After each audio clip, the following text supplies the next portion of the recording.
Hello बच्चों, आज पढ़ाई के पहले थोड़ा कुछ बात करते हैं।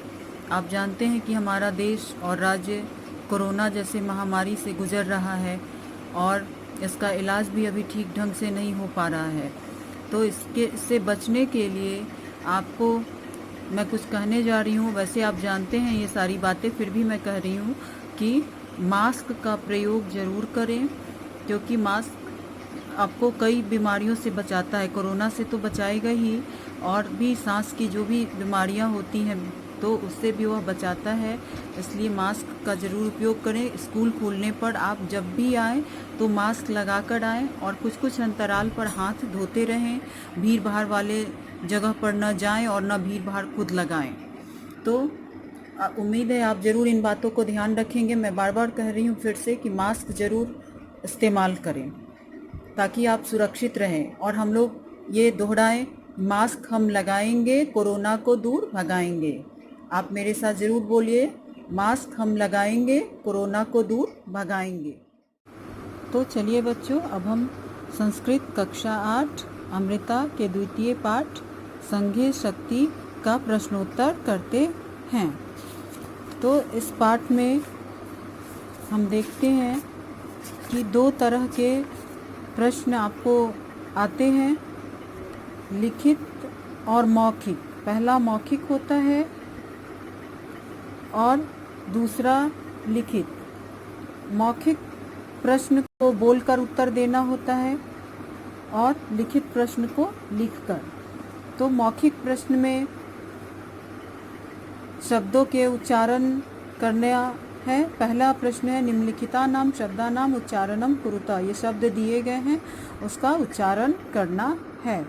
तो मैं बोल रही हूँ और आप भी इसका उच्चारण करेंगे। कृषि कर्मणा संपत्तिरर्जिता समाश्रित्य चिंतितः तिष्ठति शृण्वन्ति दन्तचतुष्टयम् एकैकस्मै सर्वे अपि गृहे अवर्तन्त। तो यह इस तरह से उच्चारण बस करना है। आप चाहे तो इसका शब्दार्थ भी लिख सकते हैं। दूसरा प्रश्न है, संज्ञे शक्ति भवति, जो आपके पाठ का नाम है, इति विषयम् आश्रित्य संस्कृत भाषायां द्वे वाक्ये वदत। कि दो वाक्य इसमें आपको बोलना, इस शब्द से संबंधित दो वाक्य बोलना है। तो इसको मैं बोल के भी बता सकती हूँ और बताती हूँ, और ये लिख भी दी हूँ ताकि आपको आसानी रहे याद रखने में। तो ये मौखिक प्रश्न का दूसरा प्रश्न का उत्तर मैं कॉपी में लिखी हूँ। देखिए, संहति कार्य साधिका, पहला वाक्य इसका रहेगा, संहति कार्य साधिका। इसका अर्थ है मिलजुल कर कार्य करने से कार्य की सिद्धि होती है। दूसरा वाक्य है, संघे शक्ति कलौ युगे, अर्थात एकता में महान शक्ति है। तो इस प्रकार मौखिक प्रश्न का यह उत्तर दूसरा हो गया। अब तीसरा प्रश्न है, निम्नलिखितानां शब्दानां अर्थम वदत। ये नीचे कुछ शब्द दिए गए हैं आपकी कहानी से, उसके अर्थ बोलना है, बोलकर बताना है। तो आप इसका अर्थ देख के बोल सकते हैं और इसको चाहे तो आप शब्दार्थ के रूप में लिख सकते हैं। आपके हर पाठ में अंत में, पाठ समाप्त होने के अंत में शब्दार्थ दिया रहता है, तो आप उसकी मदद से इन शब्दों के अर्थ को लिख सकते हैं और बोल सकते हैं। तो देखिए यहाँ पे यह शब्दार्थ दिए हैं। जैसे रमणीय शब्द है तो उसका अर्थ है सुंदर, ग्रामः तो गांव। तो उसी तरह जो उस जगह पे शब्द दिए गए हैं उसमें से इसको यहाँ पे ढूंढेंगे और ढूंढ के उसको टिक लगा के और फिर उसका अर्थ भी हम बोलेंगे। ये हर पृष्ठ में बहुत सारे शब्दार्थ दिए गए हैं। आप इन शब्दार्थ को अपने किताब से देखकर और उसका अर्थ बोल सकते हैं और लिख भी सकते हैं, क्योंकि परीक्षा में कभी कभी इसके अर्थ भी पूछे जाते हैं। और भी लिखित प्रश्न, अब शुरू करने से पहले कुछ और बातें बताती हूँ जो आपको सभी पाठ में उत्तर लिखने में सहायक होगा। हर पाठ में आपको संधि विच्छेद, पद विच्छेद, प्रकृति प्रत्यय विभाग और अभिशब्दार्थ देख चुके हैं। तो ये सारे चीज़ हर पाठ में आते हैं। तो आप उन सारे प्रश्नों का उत्तर आप इस पुस्तक में से देख के आसानी से हल कर सकते हैं। आगे हम लिखित प्रश्नों में इन सबको देखेंगे। तो इस तरह से आपका मौखिक प्रश्न समाप्त होता है। अब हम लिखित प्रश्न को देखेंगे। तो चलिए बच्चों, अब लिखित प्रश्न हम बनाते हैं। उसके पहले मैं आपको कुछ बातें और बताना चाहती हूँ कि आपके हर पाठ में 3-4 तरह के कॉमन प्रश्न होते हैं, जैसे शब्दार्थ लिखो, संधि विच्छेद करो या संधि करो, प्रकृति प्रत्यय विभाग करो। तो इस तरह के प्रश्नों के लिए आपको घबराने की ज़रूरत नहीं है। वो हर पाठ में बहुत आसानी से आपको उसका उत्तर मिल जाएगा। बस आप प्रश्न पीछे क्वेश्चन जो आपका पुस्तक में कहानी समाप्त होने के बाद हर पाठ में शब्दार्थ दिया रहता है, फिर उसी में आपको संधि विच्छेद भी दिया रहता है, आप यहाँ पे देख सकते हैं। फिर यहाँ पे प्रकृति प्रत्यय विभाग भी दिया रहता है और उसमें से ही आपके प्रश्न में भी पूछे जाते हैं। तो आप इसके लिए क्या कर सकते हैं कि जो प्रश्न यहाँ दिए गए हैं, जैसे यहाँ प्रकृति प्रत्यय विभाग कुरुता, तो ये प्रश्न देखें, खोजें और यहाँ पे ये प्रकृति प्रत्यय विभाग दिए गए हैं, उसमें आप टिक लगा लें। जैसे मैंने अभी किया कि यहाँ दत्वा शब्द दिया हुआ है और मैंने इसको यहाँ पे टिक लगा लिया और उसको यहाँ पे आंसर में आप लिख सकते हैं। तो इस तरह से आप हर पाठ में कर सकते हैं और आप स्वयं ही प्रश्नोत्तर बना सकते हैं। और जब जहाँ पे दिक्कत होगी तो फिर मैं बताऊंगी, अगर आप पूछेंगे तो मैं ज़रूर बताऊंगी। तो चलिए अब हम लोग देखते हैं। अब आप लिखित का चौथा प्रश्न देखें, वाक्य निर्माणम कुरुता। इसमें आपको वाक्य बनाना है, जो कुछ शब्द दिए गए हैं उनसे वाक्य बनाना है। तो हम देखते हैं। इसके लिए मैंने किताब में तो जगह है नहीं कि मैं आपको बना के दिखाऊं, तो इसके लिए मैंने आप कॉपी पर बनाई है और आप उसे देखें और पॉज करके वीडियो को आप चाहें तो इसको लिख सकते हैं, सीख सकते हैं। तो पहला शब्द है पितरम। तो पितरम से बनेगा सर्वे पुत्रा सेवया पितरम आरोगम कृतवंत, अर्थात सभी पुत्रों ने सेवा करके पिता को आरोग कर दिया। दूसरा शब्द है ग्रामः। तो इससे आप बना सकते हैं गंगायाः तीरे पुष्कल नामको ग्राम अस्ति। तीसरा शब्द है कृषिकः। उससे आप बना सकते हैं हरिहर एक कृषिक अस्ति। हरिहर नाम का एक किसान है। करोषि से करते हो, त्वम गृह कार्यम न करोषि, अर्थात तुम गृह कार्य नहीं करते हो। एकदा मतलब एक बार। एकदा नृप दशरथ वनम अगच्छत्, एक बार राजा दशरथ वन को गए। पिता त्वमेव मम पिता, तुम ही मेरे पिता हो। अथवा एक और भी है, ये हालांकि लंबा है। वृद्ध पिता स्वपुत्रान् कृषि कर्मण संचालनाय भूयो भूय प्रेरयति, अर्थात बूढ़ा पिता अपने पुत्रों को खेती के कार्य करने के लिए बार बार प्रेरित करता है। वाक्य बनाते समय ध्यान रखना चाहिए कि वाक्य छोटे ही रहें तो ज़्यादा अच्छा रहेगा। वैसे आप दोनों तरह के लिख सकते हैं। और एक और शब्द है त्यक्त्वा, त्याग कर। सर्वे पुत्रा स्व स्व दुष्ट विचारान त्यक्त्वा परस्परम मेलनेन गृहे अवर्तन्त, सभी पुत्र अपने अपने दुष्ट विचारों को त्याग कर परस्पर मिलजुल कर घर पर रहने लगे। तो यह आपका प्रश्न वाक्य निर्माण हो गया।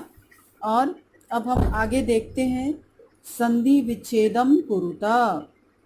में संधि विच्छेद करना है। शब्द दिए गए हैं आपके पुस्तक से, जो आपकी कहानी से ही शब्द लिए गए हैं।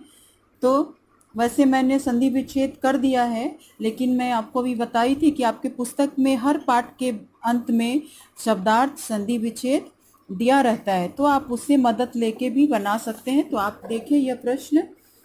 संधि विच्छेद में पहला शब्द है तथैव, तथा जोड़ एव। चिंतितम तिष्ठति, चिंतितः तिष्ठति। सर्वे अपि, सर्वे प्लस अपि। सो अपि, सह जोर अपि, संपत्तिर अर्जिता, संपत्ति जोर अर्जिता। तो यह आपका संधि विच्छेद हो गया। और अब छठा प्रश्न देखें, इसमें रिक्त स्थानों को भरना है। मंजुषातः शब्दम चित्वा रिक्त स्थानानि पूर्यत। इसमें बॉक्स में मंजुषा कहते हैं बॉक्स को, ये जो बना हुआ है ब्लू कलर का। तो इसमें शब्द दिए गए हैं और इससे चुन के बस इसमें भर देना है, जैसा कि मैंने पहले से भर रखा है ताकि वीडियो बहुत बड़ा ना हो जाए। तो देखिए पहला में, तो पहला प्रश्न है अस्ति डैश तीरे पुष्कल नामको ग्राम। तो इसमें गंगाया।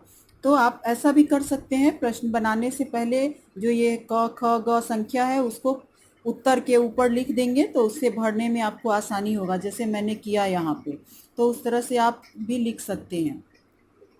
तो पहला में गंगाया। दूसरा है ख तत्र बहुधन संपन्न हरिहरो नाम कृषिका। इसमें कृषिका भरा जाएगा। वहाँ धन संपन्न, बहुत धन से संपन्न हरिहर नाम का किसान है। तीसरा प्रश्न है डैश तेन महती प्रतिष्ठा संप्राप्त। तो इसमें ग्रामे भराएगा, ग्रामे तेन महती प्रतिष्ठा संप्राप्त। चौथा है तस्व चत्वार पुत्रा अभवन, उसके 4 पुत्र थे। पांचवा है सर्वे अपि अलसा न शृण्वन्ति, सभी आलसी की कुछ बात नहीं सुनते थे। ये आप सुन चुके हैं, कहानी मैं बता चुकी हूँ। लास्ट है डैश श्रेयसी पुंसाम। तो इसमें है संहति श्रेयसी पुंसाम। तो इस प्रकार यह खाली जगहों को हमने भर लिया। अब चले प्रश्न 7 की तरफ। तो प्रकृति प्रत्यय विभागम कुरुता। तो इसमें थोड़ा सा मैं बताना चाहती हूँ कि प्रकृति का मतलब होता है मूल शब्द। वैसे आपने कक्षा 7 में ये सब चीज़ें पढ़ी है, लेकिन फिर मैं याद दिला दूँ कि प्रकृति प्रत्यय का मतलब, प्रत्यय आप जानते हैं शब्द के अंत में जो लगता है उसको प्रत्यय कहते हैं, छोटा शब्दांश होता है वो। और प्रकृति का मतलब मूल शब्द, जैसे आप हिंदी में समझे पढ़, तो पढ़ से आप पढ़ना बनाते हैं या पढ़ता, तो मूल शब्द पढ़ हुआ, उससे ना लगा दिया तो पढ़ना और ता लगा दिया तो पढ़ता। तो संस्कृत में भी उसी तरह, हालांकि संस्कृत में कुछ बनावट अलग होते हैं, वो भी आपके हर पाठ में हैं, तो हर पाठ के अंत में हैं, तो आप उससे भी कर सकते हैं। इस बार मैं आपके लिए बना दी हूँ, आप देखिए इसको। तो यहाँ पे है प्रश्न 7 का उत्तर। पहला शब्द है दत्वा। दत्वा में मूल शब्द को या धातु कहते हैं, मूल शब्द अर्थात धातु यानी क्रिया, और उसमें प्रत्यय लगा है कत्वा प्रत्यय, दा और कत्वा मिलके बना दत्वा, देकर। तो और मूल शब्द को हम ऐसे रूट के अंदर लिखते हैं, ऐसा रूट आप गणित में लिखते हैं ना रूट, तो वही ऐसा लिखते हैं, रूट का मतलब मूल, जड़। दूसरा शब्द है जातः। तो जातः शब्द में जन धातु है और अक्त प्रत्यय लगा है, जन्मा, जन्म हुआ। समाश्रित्य, तो इसमें थोड़ा अलग है ऊपर वाले शब्द से यह, इसमें उपसर्ग और प्रत्यय दोनों लगे हैं। उपसर्ग शब्द के पहले लगते हैं, आप पढ़ चुके हैं, और प्रत्यय शब्द के अंत में लगते हैं और अर्थ में परिवर्तन लाते हैं। तो इसमें 2 उपसर्ग लगे हैं, सम, आ, और श्री धातु और ल्यप प्रत्यय लगा के बना समाश्रित्य। कैसे बना यह शब्द, यह बताया जाता है प्रकृति प्रत्यय में। आहूय, इसमें भी वही है, उपसर्ग और प्रत्यय दोनों लगे हैं इसमें। आ उपसर्ग है, वे धातु है और ल्यप प्रत्यय है। आहूय, बुलाया। और आदिष्ट, इसमें भी वही है, इसमें भी आपको आ उपसर्ग है, दिश क्रिया है और अक्त प्रत्यय लगा के शब्द बना आदिष्ट, उसने आदेश दिया। तो इस तरह से यह प्रकृति प्रत्यय का प्रश्न पूरा हुआ। और अब हम चलते हैं प्रश्न 8। अधोलिखिता नाम प्रश्ना नाम उत्तरम पूर्ण वाक्येन लिखिता। इसमें भी आपको देखने को मिलेगा, कहीं कहीं पे कहा जाता है कि इसमें कह रहा है पूर्ण वाक्य में उत्तर देना है, और कभी रहता है कि एक वाक्य में उत्तर दें। तो ये बस आप देख, एक शब्द में उत्तर दें। तो आप जैसा रहे प्रश्न वैसा पढ़ के करेंगे। तो पूर्ण वाक्य में इसका भी एक टेक्निक है कि आप प्रश्न पढ़ेंगे और मैंने इसमें अंडरलाइन किया है, तो उस अंडरलाइन वाले जगह पर बस उसका उत्तर लिख देंगे, बस वो कंप्लीट हो जाएगा। जैसे आप एक उदाहरण से समझिए और फिर आप स्वयं भी बना सकते हैं। पहला प्रश्न है, पुष्कल नाम को ग्राम कुत्र अस्ति, अर्थात पुष्कल नाम का गांव कहाँ है। तो कहाँ कुत्र मतलब कहाँ है, तो बस आपको सब चीज़ वैसे ही लिख देना है और कुत्र के जगह पर उसका नाम लिख देना है जो जगह है। तो जैसे मैंने इसे कॉपी में करके बताया है कि आपको उस तरह लिखने में आसानी हो, एक प्रश्न और बाकी आप उस तरह लिखेंगे। बाकी किताब में मैं कम करके ही लिखी हूँ, बस वो शब्द को लिख दी हूँ। तो पुष्कल नामको ग्राम गंगाया तीरे अस्ति, यहाँ कुत्र के जगह पे गंगाया शब्द लिख दिया, बस पूरा हो गया। और बाकी आपको याद रखने में भी आसानी है कि जो प्रश्न में सारे शब्द हैं बस को उतार देना है जैसे कि तैसे, सिर्फ पुत्र के जगह पर जो शब्द आएगा उत्तर बस उसको लिख देना है। तो आगे देखते हैं। बाकी प्रश्न मैंने इसमें कॉपी पुस्तक में ही आपको कर दिया है, शब्दों के द्वारा बस बताया है। तो आप शेष कॉपी में उसी तरह से लिखेंगे जैसे मैंने अभी बताया। दूसरा प्रश्न है, कृषि कर्मणा केन प्रभुता संपत्तिर अर्जिता, कृषि कर्म से किसने बहुत सारे संपत्ति को अर्जित किया, किसके द्वारा हुआ, तो केन किसके द्वारा, तो हरिहरेन। तो यहाँ लिखेंगे कृषि कर्मणा हरिहरेन प्रभुता संपत्तिर अर्जिता। तो आप बना लेंगे कॉपी में। फिर तीसरा प्रश्न है, हरिहरस्य कति पुत्र आसन, हरिहर के कितने पुत्र थे, तो चत्वार 4 थे, तो बस उसको लिख देना है हरिहरस्य कति के जगह पर चत्वारः पुत्रा आसन। चौथा प्रश्न है, के अति अलसा आसन, कौन बहुत आलसी थे, तो हरिहरस्य सर्वे पुत्रा, हरिहर के सभी पुत्र आलसी थे। तो के जगह पर हम लोग लिख देंगे बस हरिहरस्य सर्वे पुत्रा और बाकी क्वेश्चन में से अति अलसा आसन। इस तरह से आंसर आपका पूरा हो जाएगा। फिर अंतिम प्रश्न है, सर्वे पुत्रा सेवया कम अरोगम कृतवंत, सभी पुत्र सेवा से किसको आरोग किया, पितरम अपने पिता को। तो लिखेंगे सर्वे पुत्रा सेवया पितरम अरोगम कृतवंत। तो इस प्रकार से यह प्रश्न आपका पूरा होता है। और अब हम बढ़े अगले प्रश्न की तरफ। सुमेलनम कुरुता, इसमें आपको मेल करना है, एक प्रश्न और उत्तर दोनों रहते हैं। इस तरह के प्रश्न बहुत आसान होते हैं, दोनों मिल रहते हैं, बस उसको मिला देना है।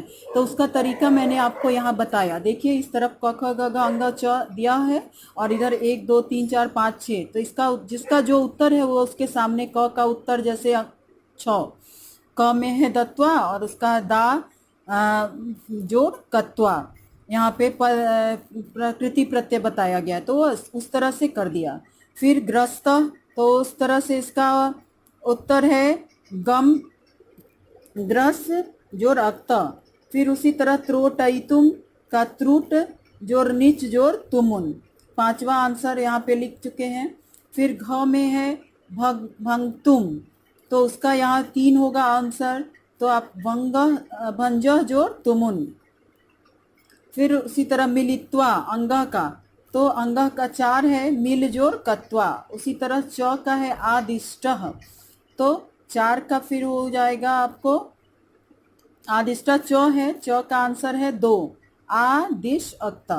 तो इस तरह से मिलान करो। आप कॉपी में भी इसी प्रकार यदि लिखेंगे तो ज़्यादा अच्छा माना जाएगा, आपका स्पष्ट उत्तर रहेगा और अंक भी पूरे मिलेंगे।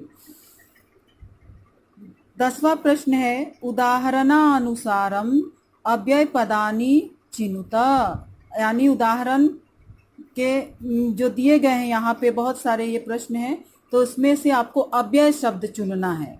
आप शब्द के भेद में अव्यय को पढ़ चुके हैं। एक उदाहरण है, सह अद्य पाटलिपुत्रम गच्छति, वह आज पटना जाता है। तो इसमें अद्य शब्द अव्यय है। उसी तरह और में देखते हैं, तो जो मैंने यहाँ अंडरलाइन कर दिया है वो सारे शब्द अव्यय हैं और उसको इस तरफ लिख भी दिया है। तो आप पुस्तक में उतार लेंगे अपने कॉपी में देख कर इसे। अत्र, पहला में अत्र है, दूसरा कदा, तीसरा वा, चौथा में माँ और पांचवे में साकम। अब हम लोग 11वें प्रश्न को देखें। अधोलिखिता नाम निर्देशानुसारम रूपानी लिखिता। इसमें शब्द रूप दिए गए हैं, उसके शब्दों के रूप को लिखना है। कुछ शब्द दिए गए हैं, जैसे एक उदाहरण है मातृ शब्द का द्वितीय एक वचन में मातरम। इसी तरह पुत्र का सप्तमी एक वचन में पुत्रे। फल का षष्ठी बहुवचन में फला नाम। नदी का चतुर्थी द्विवचन में नदी भ्याम। लता का सप्तमी बहुवचन में लतासु। युष्मद पंचमी द्विवचन में युवा भ्याम। तो इस तरह यह शब्द रूप पूरा हुआ प्रश्न। अब 12वां प्रश्न हम लोग देखते हैं, यह आपके पुस्तक से ही है। अधोलिखित वाक्यानि घटना क्रमानुसारम लिखिता। जो आप कहानी अभी पढ़े हैं उसी को यह उलट पलट कर लिखा हुआ है, बस उसको क्रम से कर देना है। तो मैंने इसे ये दिया हुआ है, आप तो पहले ही पढ़ चुके हैं, मैं बता चुकी हूँ वीडियो में। बस उसको क्रम संख्या कर देना है कि पहले क्रम में ग होगा, फिर दूसरे में क होगा, तीसरा में घ, चौथा में अंग, पांचवे में ख, छठा में च और सातवें में छ। बस ऐसे करके ये, और उसके सामने का वाक्य आप ग लिख के उसके सामने का वाक्य लिख दे। जैसे शुरुआत है ग में, गंगाया तीरे पुष्कल नामको ग्राम अस्ति। आप याद करें, कहानी शुरुआत यहीं से हुई थी। तो यह ऐसे लिख के, एक का ग लिख के और उस लाइन को लिख देंगे। फिर उसी प्रकार 2 लिख के उसका होगा क, तत्र हरिहरो नामक कृषिक वर्तते। बस इस लाइन को क के सामने लिख देना है। फिर उसी तरह 3 का घ है, हरिहरस्य चत्वार पुत्रा आसन। उसके बाद की लाइन को यहाँ लिख देना है। फिर चौथा नंबर में अंग है उसका, तो सर्वे पुत्रा अतीव अलसा आसन। फिर उसी तरह लिख देना है उसके सामने अंग में। उसके बाद 5वें का ख है, तो उस तरह से वो संख्या मैंने अपने मन से यहाँ 1 2 जो ये संख्या है वो उसके क ख के बराबर में लिख दिया और उसके अनुसार यहाँ पे कर दिया। तो आप इसको बस देख के और संख्या के क्रम से उसको लगा देना है। जैसे 1 2 3, पहला वाक्य कौन सा है, उसके बाद कौन सा है, दूसरा कौन सा है, तीसरा कौन सा है। तो इस तरह से 6 वाक्य को आप लिख देंगे। अब है 13 प्रश्न। एक बॉक्स बना हुआ है, देख रहे हैं, और इसी बॉक्स में एक तरफ शब्द दिए गए हैं, फिर बीच में एक शब्द है और लास्ट में क्रिया रूप दिया हुआ है। यानी छोटा छोटा वाक्य बनाना है इन तीनों बॉक्स को मिलाकर। उचितानि पदानि योजयित्वा वाक्यम निर्माणम कुरुता। इसमें वाक्य बनाना है जोड़कर, ये तीनों शब्दों को जोड़कर बारी बारी से वाक्य बनाना है। तो इस तरफ मैंने छोटा सा जगह है, ये किताब में तो कम जगह रहती है, फिर भी मैंने कोशिश की है, आप देख सकते हैं। तो ये शब्द कॉमन है, आप बनाने समय आप तो बनाना सीख भी गए होंगे पहले से वाक्य। गृहम शब्द सब में करना, इस तरफ के जितने भी शब्द हैं, कर्ता शब्द हैं, ये बीच में कर्म और ये क्रिया, तो सारे कर्ता के साथ ये गृहम सब में लिखाएगा, ये याद रखना है। और इसके अनुसार बस क्रिया चुन लेना है।